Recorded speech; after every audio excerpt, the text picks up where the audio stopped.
आता या निमित्तानं चर्चेमध्ये आम्ही काही पुरावे आपल्या समोर आणतो आहोत। हे एका पुस्तकाचं पान आहे।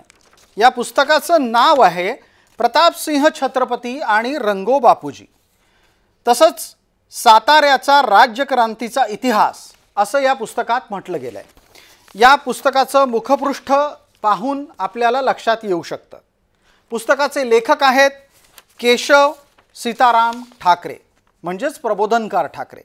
आता प्रबोधनकार ठाकरेंनी या पुस्तकात काय म्हटलंय ते आम्ही आपल्याला सांगणार आहोत आणि हे आता आपल्या समोर येणार आहे।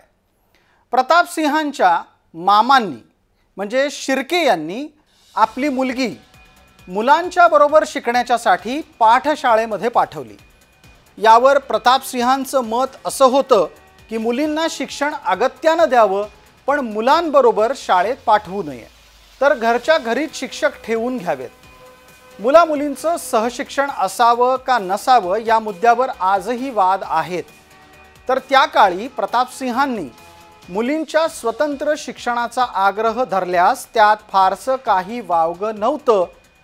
मराठ्यांच्या मुलांनी शिकावं का न शिकावं हाच मुळी जिथे वादविवादाचा नि शंका कुशंकेचा प्रश्न होता, तिथं धडाडकन पाठशाळा चालवून तमाम शहरातील नि सगळ्या सोयऱ्यांच्या धायऱ्यांच्या मुलांना तिथं शिकवायला पाठवायचा महाराजांचा आग्रह हेच केवढं अपूर्व आणि प्रागतिकपणाचं लक्षण होतं।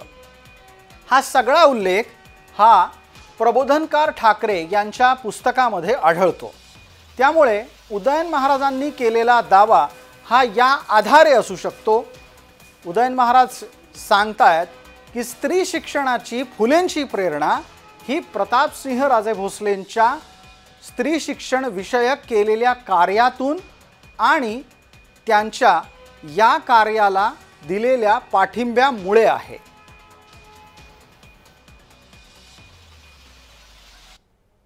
हे सगळं एका बाजूला जरी घडत असलं तरी पण दुसऱ्या बाजूला उदयनराजेंच्या वक्तव्यानं भाजपाची गोची झाली आहे। भाजपाला महाराष्ट्रामध्ये ओबीसी दुखवायचा नाहीये आणि मराठा दूर लोटायचा नाहीये। अशामुळे भूमिका घेण्यापेक्षा भूमिका न घेण्याचीच भूमिका भाजपाला घ्यावी लागते आहे। उदयनराजे भोसले म्हणाले स्त्री शिक्षण शाळा सर्वात पहिले जर कोणी सुरू जर केली असेल ती प्रतापसिंह महाराजांनी सुरू केलं असं वक्तव्य केलं। मला याच्यामध्ये आता उदयराजे भोसले साहेब काय बोलले त्यावर शिक्षण खात्याचे मंत्री किंवा तिथे आम्ही त्याचा अभ्यास करून बोलू। पण आता तुम्ही प्रत्येक प्रश्न मला आता विचारांच्या प्रश्नाची माहिती नाहीये।